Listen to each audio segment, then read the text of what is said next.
Welcome to 18th lecture of second chapter of Comprehensive Machine Learning, Data Science and Artificial Intelligence course.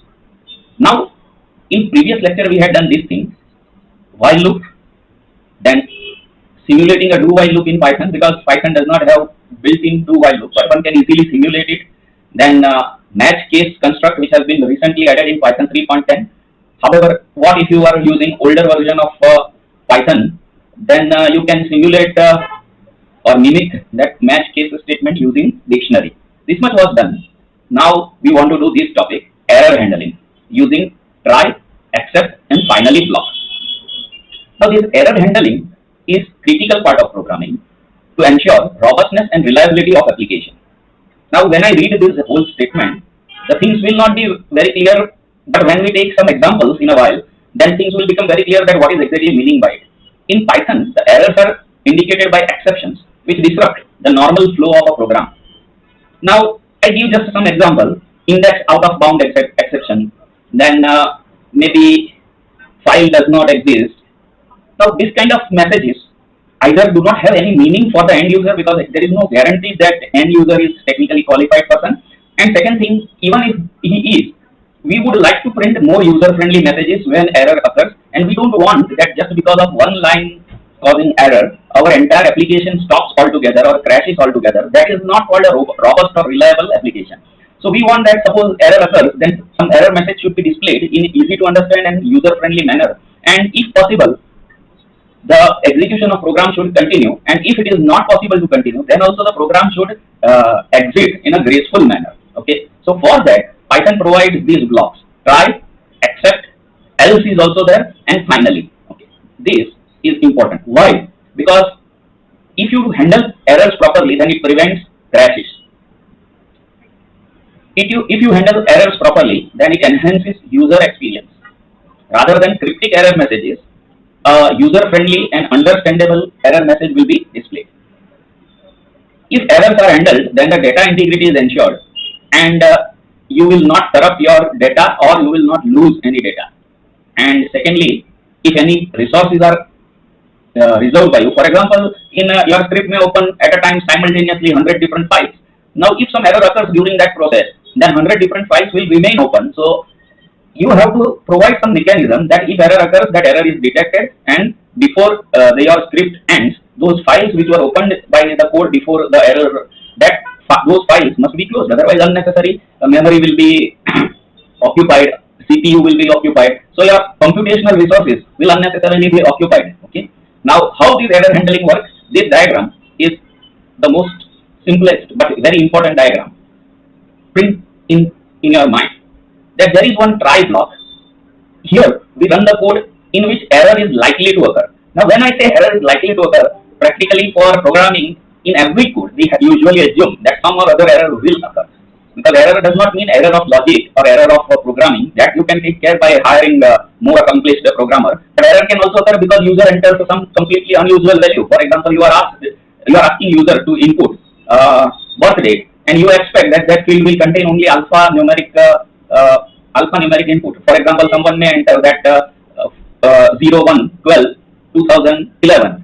So 01 is for the date, and then 12 is for month, and 2011 is for year. Someone may enter December 1st, 2011. So all these things are alphanumeric, but users can do anything, and users can provide any input. Some user may enter hash or asterisk or any special character. Now at that moment, if you have not provided any mechanism, then your code will throw error.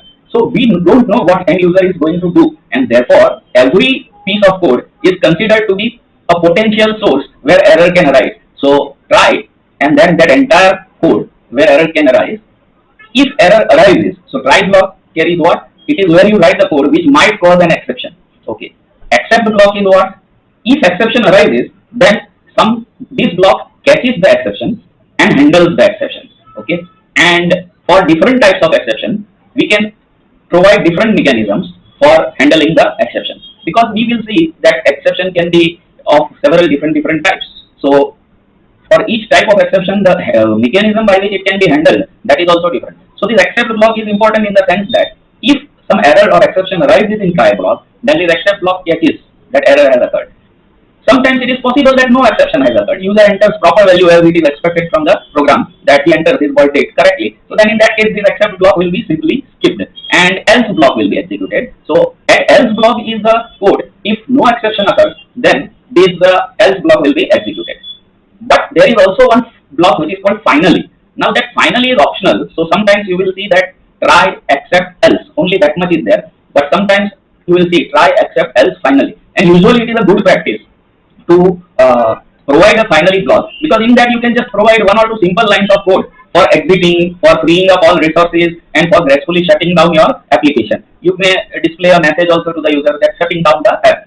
Okay. And the characteristic of finally block is that it will always be executed, whether exception has occurred or exception has not occurred. So it will always be executed. While the characteristic of this except block is that it is executed when exception has occurred, and the characteristic of this else block is that it is executed when no exception has occurred. Okay, so then this will always be executed. It is optional, but it is a good practice to provide. Now let me show what happens if you don't provide such block. So let us write a simple code, result equals 10 divided by 0, and then I am trying to print result. Obviously this is going to mess up something big time because the division by 0 is not possible. So if you don't provide any user friendly message, then what message Python will give, that you can see. It will give on this kind of lengthy trace, and it shows that 0 division error, and then trace back an entire line of code and where the error has occurred and all that. Now if end user is displayed this kind of message, then usually no user likes red colored letters displayed on his screen. Okay, so something needs to be done for this. How you can handle this case, for example, then that is shown here.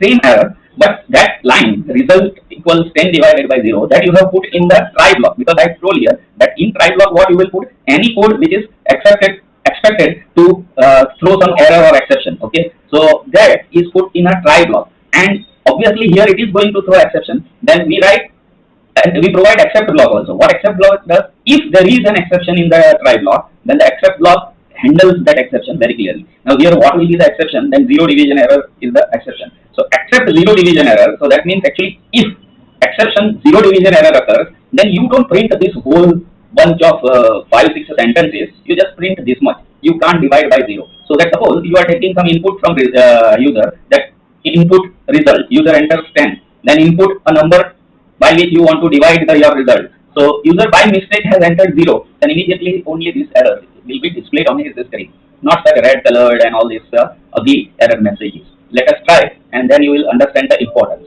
Okay, you can't divide by 0. So user will immediately understand he has made mistake, and next time he will input other value than 0. Okay, let me clear this output, and let me clear this output also. So now you are understanding the role of, this is another error, and this error is quite frequent, particularly for persons who have to work in multiple different programming languages. The list equals 1, 2, 3, and now we are trying to print an element which is at index 3 in this list. Now the problem with Python is that its indexing starts from 0. In some other programming languages it starts from 1, but here it starts from 0. So list 0 would be 1, list 1 would be 2, and list 2 would be element 3. So that means that 0, 1, 2, these are the only possible indexes. Actually, you cannot write 3 as an index. What happens? You are going out of your list. That nothing is present at that list, that index, or actually your list is actually getting over even before you reach that index. So it is wrong. Let us see if you don't provide anything like try catch, then what happens in this case? Again, ugly error is displayed, index error, list index out of range, and so on. Now this can very commonly happen because a person is coming from other programming language background where the indexing in that programming language starts from 1. So he may inadvertently write this thing, list 3, thinking that he is trying to access the third element. But actually in Python, that list 3, for a three-member kind of list, it would be meaningless because there is no element, no fourth element in this list, or there is no element whose index is 3. This is 0 index, this is 1 index, and this is 2 index. Okay, fine. So here also we should do something, and that we have done here. You can see the same line of code, list equals 1, 2, 3, and print list 3, that is now put inside the try bracket. Again I am saying, any code which is likely to cause error or exception, that you should put in try block. And then once that exception is caused, the responsibility of handling that exception and displaying a user-friendly message, that goes in this except block. Okay, so in this case, what I can do is list equals 1, 2, 3. Okay, print list 3. So this will itself raise index error.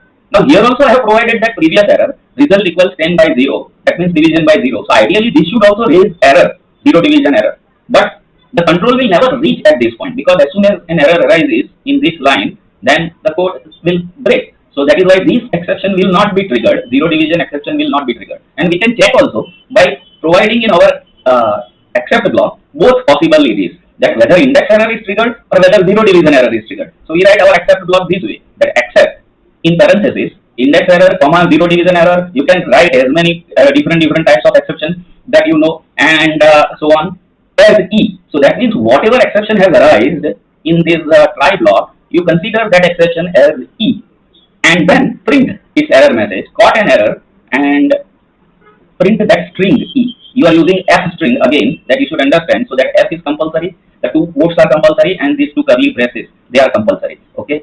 So if you execute this way, then it raises that ugly error, that list index out of range and 5-6 lines and red color and everything, which no user will like. But if you provide this way, then on the screen just this much will arise: caught an error, list index out of range.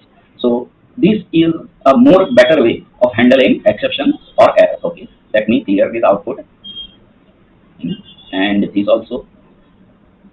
Now this is its explanation, but that I already explained. Now I am again putting the same diagram. Let us introduce one more block. That is why I am saying, say else block. What else block will do? If no exception or no error arises in this try block, then except block is simply skipped, and whatever is written in the else block, that will be executed. Now let us see what happens in this case.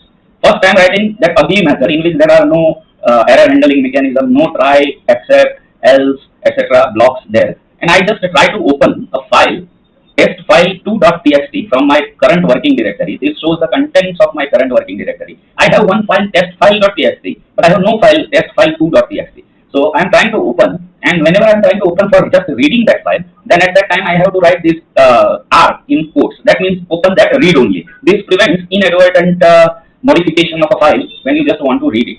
Now as such, there is no file, test file 2.txt. So obviously if you execute, some error will arise, and you can see it's a long error, file not found error, and because this is just a single line of code, but the error occurs because this module, IPython module, that has multiple inbuilt codes, and error arises somewhere in 324th line. Okay, IO open. So now you don't want to produce this kind of error message. Okay, then you can do one thing, that you can write this whole thing inside try block, and you can say that exception will occur, so its handling will be done in the except block. I think there is example, code example is not there, so let me write.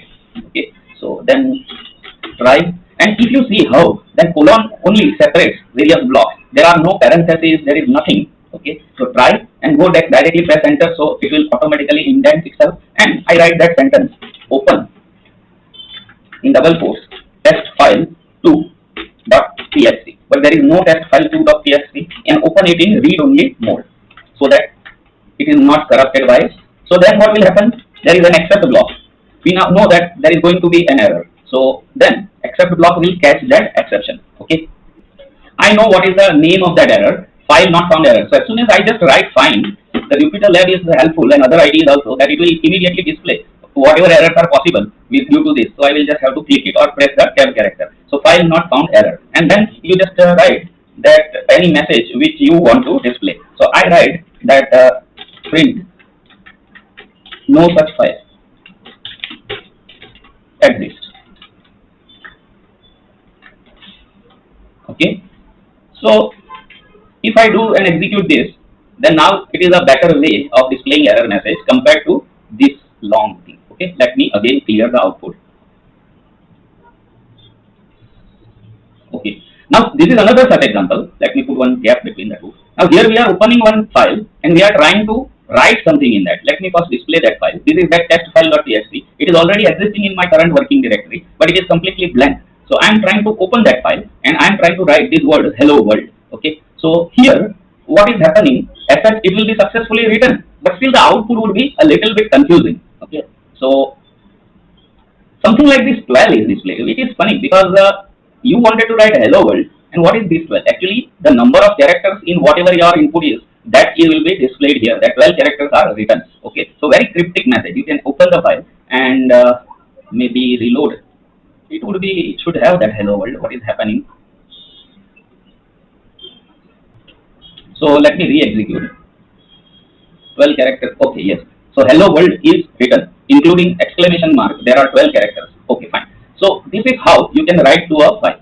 But here also, though here this time there is no exception arising, so you can do one thing, that you can put the first line inside try block, that file equals open and all these lines inside a try block.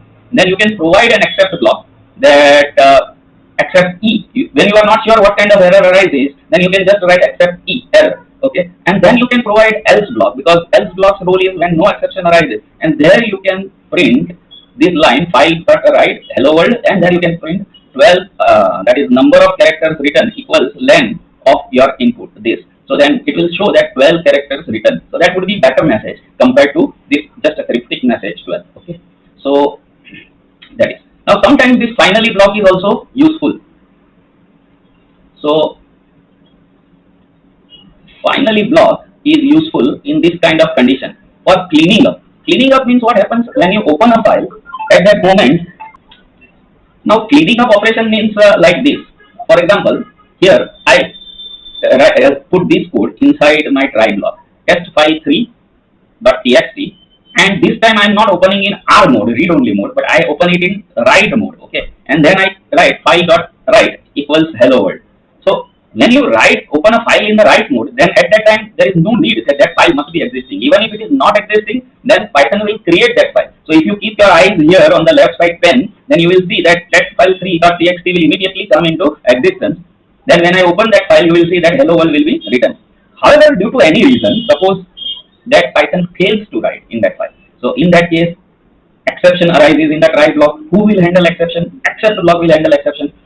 This type of error is called IO error, input output error, because either error occurs when you try to read something from file, output, or when you try to put something into the file, input. So that's why it is called IO error. And then just except block just displays a simple helpful message that could not write to file. Otherwise, it is possible that you may go on thinking that whatever, because this is just hello world, but it might be a very long and important message, or maybe something very important. So then in that case, you don't want to take chance. You want to be sure that whatever you are trying to write, that is written successfully, or if it is not written, then at least error message is displayed. Okay, fine. But error has occurred. Now this error may occur or may not occur. If it occurs, then except block will come into picture and will display this message. If it does not occur, then directly this will be successfully written inside this file test file 3.txt. Okay. But in both cases, whether error occurs or does not occur, this finally block will always come into picture, and it will just ensure that file is properly closed, file.close, because this is one file, but there may be a script which is opening maybe 100 different files, or there may be a script which is opening just 5 files, but the files are quite big. So in that case, those files, if they remain dangling in your kernel, Jupyter kernel, then there is a chance that Jupyter kernel will hang. Then it will go on occupying memory resources, CPU resources. So instead of that, you are explicitly doing cleaning up, that close the file and display the message. So every resource which was occupied by that open file, that becomes free. Okay. So let us try to execute this. Keep an eye on this left side whether test file 3.txt is created or not. So if I refresh this, yes. Here you can see that test file 3.txt is created, and I will open also and will show you also that it has successfully written hello world in it, because this error was not triggered. That means that it has successfully written. Okay. Now here you can see that test file 3.txt, and it has successfully written that hello world in it. So once it is successfully written, then this finally block comes into picture. It nicely closes that file and displays the message file closed. Okay, fine. Again, I have put the same diagram, because then it is easy to understand whatever description is occurring. Okay, so using else with try except, because I think in examples so far we have not used else anywhere. Yes, but else is used when we know that this thing, that try block is the potential block of code where error arises. Except block is the code which comes into picture when error does arise, and else block is the potential the code which comes into picture, the code block which comes into picture when error does not arise. So this block code may or may not cause error. If it causes, except will come into picture. If it does not cause, else will come into picture. So this is one such example. Okay, using else clause to execute code when there is no error. Okay. So print trying to convert int 1 2 3. Now here what is the situation? As such, look, this 1 2 3 looks like a number, but it is put inside quote. Therefore, it is a string. And such problem always occurs whenever you take input from user. For example, earlier we took some case where display was shown to user. Now, if it is like that, that enter a number, and user may enter any number, for example, 2, 3, 5, 5. But when that number is assigned to a variable, then what you do? You take a variable and you write num equals whatever user has entered, and this whole thing you put inside what block? If you remember, the block which is used to take user's input is input block. So this must be of course put in quotes, and input block will be only this much, this much. Okay, this is what user will enter. But user may enter 235 thinking that he has entered number 235. But the problem is that by default, this Python code will convert that number into string 235. So that will create problem, because suppose you want to subtract something or add something to that number. So what we do is we enclose this whole thing in a bracket and we write a qualifier int before that. So that means whatever is inside this bracket, that is actually the number which was entered by the user and which is caught by the input command, that is converted into integer. This process is called casting, in which you can convert one data type into another. So string is casted into integer. Okay, so that is this type of code. Here this is a string 1, 2, 3, and you are trying to cast it into 1, 2, 3. Now, if this casting is successful, that means string conversion to integer is successful, then this except block is not required, because it comes into picture only when error arises or exception arises. But else should print that conversion is successful. But if due to some reason it fails, then this exception, this block should come into picture, and it should say that conversion of string to integer failed. So here trying to convert, so this is printed, then this code is executed, and then it directly print conversion successful. This block is simply skipped because no exception arises in try block, so there is no need of any catching any exception or anything. Okay. Now this also is important. Sometimes you may want to add your custom exception message rather than say division by 0. Now some exception messages are very clear. Division by 0 is very clear, so you will understand. But sometimes the exception messages also in Python language, they are cryptic. So at that time you will not understand why the script is creating problem. So you can provide your own exception method. Say what is this? For example, here this is the case. You have provided an input block and you are asking the user enter your age. So user will enter some age, and you have provided an if condition that if age is less than 18. So if the user is minor, then base value error. Sorry, you are not old enough. So maybe it is some kind of purchase website or something, credit card usage. So credit card by minors cannot be accepted. Or maybe it is some adult movie or something. Then also this will not, this such command is required, to control is required, so that user children cannot even log in. Okay, fine. So this, if age is less than 18, then range value error, sorry, you are not old enough.